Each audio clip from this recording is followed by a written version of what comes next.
On considère ici une fonction petit f croissante sur 0,1 et à valeur dans 0,1 et on nous demande de montrer que petit f possède un point fixe, c'est-à-dire que la courbe représentative de f coupe la droite d'équation y égale x. Si f de 0 égale 0, c'est clair, sinon f de 0 est strictement positive. Si f de 1 est égal à 1, c'est clair, sinon f de 1 est strictement plus petit que 1. Plaçons-nous donc dans la situation où f de 0 est strictement positive et f de 1 strictement plus petit que 1.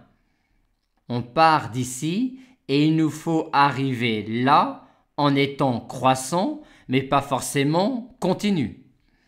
Mais on va tout de même s'inspirer de la démonstration du théorème des valeurs intermédiaires en disant que l'on va s'intéresser à la dernière fois où la courbe représentative de f est dans cette zone-là. On va donc considérer cet ensemble-là. Il est non vide et majoré. Il admet donc une bande supérieure. La bande supérieure de E n'appartient pas forcément à E, mais est toujours par contre la limite d'une suite de points de E. Aussi peut-on dire que alpha appartient au segment 0,1 comme limite d'une suite du segment 0,1. Notons xn, une suite de points de E qui convergent vers alpha. On a pour tout n f de xn supérieur ou égal à xn.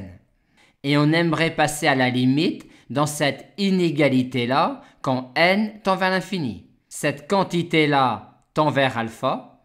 Et pour cette quantité-là, c'est plus délicat, étant donné que f n'est pas supposé continu sur 0,1.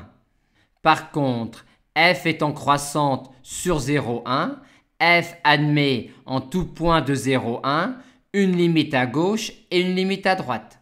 Aussi, si on pouvait dire que les points xn qui convergent vers alpha étaient tels que xn était toujours strictement plus petit que alpha, cette quantité-là tendrait vers la limite à gauche de f en alpha.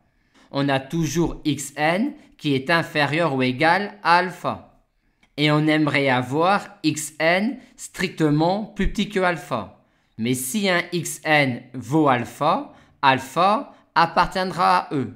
On va donc distinguer deux cas. Cas 1, si alpha appartient à E, on a f de alpha qui est supérieur ou égal à alpha. Sinon, il existe une suite xn de points de E qui convergent vers alpha.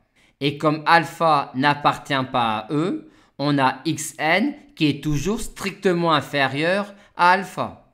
Et f étant croissante sur 0,1, f admet une limite à gauche en alpha et on peut donc passer à la limite quand n tend vers l'infini dans cette inégalité-là et on obtient cela.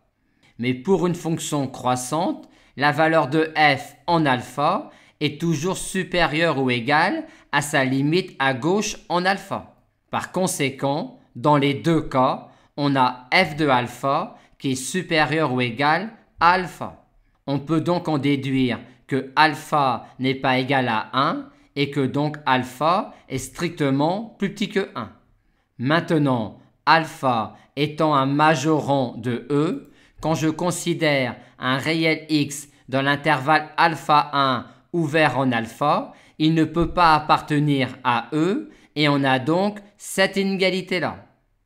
Et f étant une fonction croissante sur 0,1, f admet en alpha une limite à droite. Et on peut donc passer à la limite dans cette inégalité-là quand x tend vers alpha par valeur supérieure, ce qui nous donne cela. Et comme pour une fonction croissante, la valeur de f en alpha est toujours inférieure ou égale à la limite à droite de f en alpha, on a que f de alpha est inférieur ou égal à alpha. Ce qui, combiné à cela, nous dit que alpha est un point fixe de petit f.